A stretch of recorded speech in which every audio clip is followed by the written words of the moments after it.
আমাদের প্রশ্ন এখানেই, এই এদন বাগানটি কোথায় রয়েছে? আজকের প্রচারের শুরুতেই সুন্দর একটা বাইবেলের ভার্স পড়ে আজকের প্রচারটি শুরু করতে চাই। আদিপুস্তক 2 অধ্যায় 8 পদে লেখা রয়েছে, আর সদাপ্রভু ঈশ্বর পূর্ব দিকে এদনে এক উদ্যান প্রস্তুত করিলেন এবং সেই স্থানে আপনার নির্মিত ওই মনুষ্যকে রাখিলেন। ঈশ্বর তিনি আপনার নির্মিত মনুষ্যকে নির্মাণ করলেন, অর্থাৎ মানুষকে নির্মাণ করলেন এবং পূর্ব দিকে যে এদন বাগান ছিল সেই এদন বাগানে তিনি রাখলেন। কাকে? আদমকে। ঈশ্বর যখন আদমকে সৃষ্টি করলেন তখন নিশ্চয়ই ঈশ্বর আদমের জন্য চিন্তা করেছিলেন।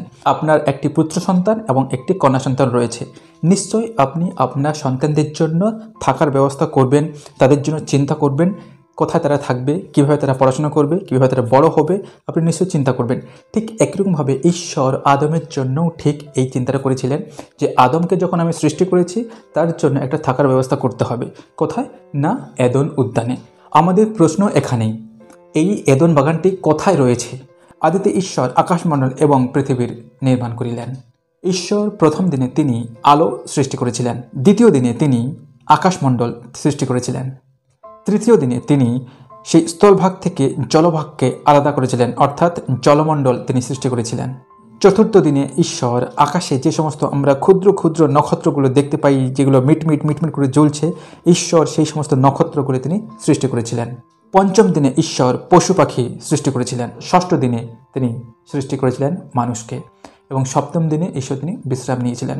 ঈশ্বর যখন মানুষকে অর্থাৎ আদমকে সৃষ্টি করেছিলেন, সেই আদম সম্পূর্ণভাবে নিষ্পাপ ছিল। ঈশ্বর নিষ্পাপ মানুষকে সৃষ্টি করেছিলেন এবং নিষ্পাপ মানুষকে তিনি এদন বাগানে তিনি রেখেছিলেন। পাপ তো এলো অনেক পরে, যখন সেই নারীকে সৃষ্টি করা হলো, তারা যখন সেই সাপের কথা শুনলো তখনই তারা পাপ করলো। নিষ্পাপ মানুষকে এদন বাগানে রেখেছিলেন। এই এদন বাগানটি রয়েছে টাইগ্রিস এবং ইউফ্রেটিস নদীর যে অববাহিকা ফেরটাইল ক্রেসেন্টে। ফেরটাইল ক্রেসেন্ট এটি দেখতে একটি চাঁদের মতো, যার একদিকে পড়েছে প্যালেস্তাইন এবং সিরিয়া এবং অন্য প্রান্তে পড়েছে টাইগ্রিস এবং ইউফ্রেটিস অববাহিকা বা উপত্যকা। দেখুন, যখন আমরা বাইবেল পড়ব আদিপুস্তক 2 অধ্যায় 13 পদে এখানে লেখা রয়েছে একটি নদীর নাম। সেই নদীর নাম কি? হিদিকল। এই হিদিকল নদীর আরেক নাম হচ্ছে টাইগ্রিস। আপনি খেয়াল করে দেখুন, আপনি যখন ছোট ছিলেন আপনাকে কেউ না কেউ ব্যক্তি আপনাকে একটা ডাক নাম ধরে ডাকতো, ঠিক একই রকমভাবে এই ডাক নাম দিয়ে এই নদীকে ডাকা হয়েছে। হিদিকল নদী একটি ডাক নাম, অর্থাৎ পুরাতন নাম, কিন্তু এর আসল নাম হচ্ছে টাইগ্রিস। এই টাইগ্রিস নদীকে কেন্দ্র করে আরও 3টি নদী রয়েছে। কি কি? অর্থাৎ হিদিকল হচ্ছে মেইন নদী, টাইগ্রিস হচ্ছে মেইন নদী, সেই টাইগ্রিস বা হিদিকেল নদীকে কেন্দ্র করে আরও 3টি নদী সেখানে রয়েছে। কি কি? পিশন, গিহন এবং ফরাত। এগুলো আসলে খাল জাতীয় নদী, যেটাকে টাইগ্রিসকে কেন্দ্র করে অতিবাহিত হয়েছে। পারস্য উপসাগরের তীরে কিছু পলিমাটি জমে হয়তো সেই এলাকাটার কিছু পরিবর্তন ঘটেছে এবং তা সমুদ্রের দিকে কিছুটা ঢুকে গেছে। এখন আমার প্রশ্ন হলো, এই ফেরটাইল ক্রেসেন্ট অর্থাৎ ইউফ্রেটিস এবং টাইগ্রিস নদীর অববাহিকায় যে এদন বাগানটি রয়েছে, এই এদন বাগানটি কোন মহাদেশে অবস্থিত?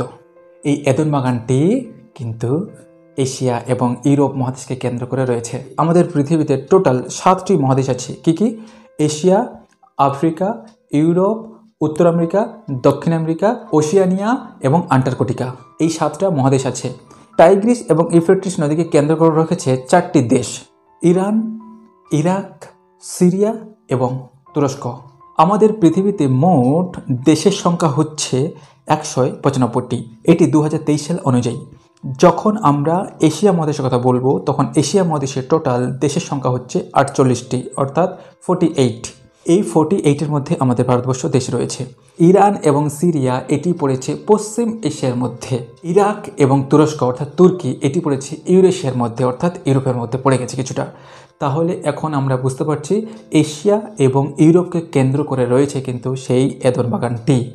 A.H. সেসি তিনি বলেছেন, প্রাচীন পারস্যের উপসাগরে ইরিডিউর কাছে এই এদন বাগানটি রয়েছে। এছাড়া অন্যান্য ব্যক্তিরা তারা কি বলছেন আমরা একটু দেখি। ফ্রেডেরিক ডেলিট তিনি বলেছেন, বাবিলের উত্তরে যেখানে টাইগ্রিস এবং ইউফ্রেটিস নদী যেখানে মিলে গেছে সেখানেই রয়েছে এই এদন বাগানটি। ভূমধ্য সাগরের অববাহিকা এবং পার্শ্ববর্তী পূর্ব দিকের এলাকায় অর্থাৎ পেলটাইল ক্রেসেন্টে এই এদন বাগানটি রয়েছে, যেখানে ঈশ্বর প্রথম মানুষ সৃষ্টি করেছিলেন।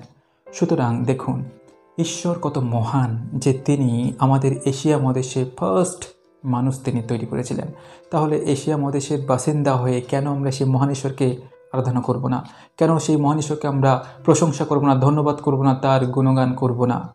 যদি ঈশ্বরকে প্রশংসা না করে ঈশ্বর মনোপীড়া পান, ঈশ্বর কষ্ট পান, ঈশ্বর দুঃখ পান। তাই আপনি মানুষ জাতি হিসেবে ঈশ্বরের প্রশংসা করুন, গৌরব করুন, কারণ ঈশ্বর আপনাকে তার পবিত্র হাত দিয়ে আপনাকে সৃষ্টি করেছেন। অবশ্যই আমি যতদিন বাঁচব ততদিন আমি সেই মহান ঈশ্বরের প্রশংসা করব, কারণ ঈশ্বর আমার মহাদেশে অর্থাৎ এশিয়া মহাদেশে তিনি আমার মতো মানুষকে অর্থাৎ আদমকে প্রথম সৃষ্টি করেছিলেন। ভিডিওটি কেমন লাগলো জানাতে ভুলবেন না। যদি ভালো লাগে অবশ্যই সাথে থাকবেন। দেখা হবে যে কোনো একটি পরের ভিডিওতে।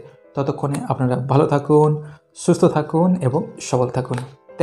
Thank you so much.